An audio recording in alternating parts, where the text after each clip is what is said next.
नमस्कार। नेपाल राष्ट्र बैंकले विज्ञापन खुलाइसकेको छ।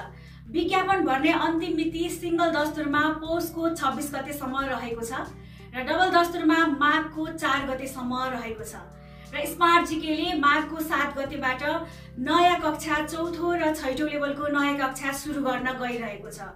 चौथो लेभलको फी 4500 रहेको छ र छैटौं लेभलको फी 10000 रहेको छ।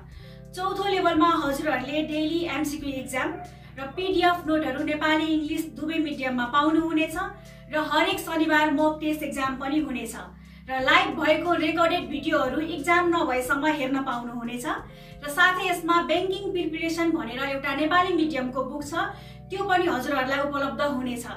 साथै छैटौं लेभलमा इंग्लिश मिडियमको पीडीएफ नोटहरू र लाइभ रेकर्डेड क्लासहरू एक्जाम नभएसम्म लिन पाउनु हुनेछ। हस्त, धन्यवाद।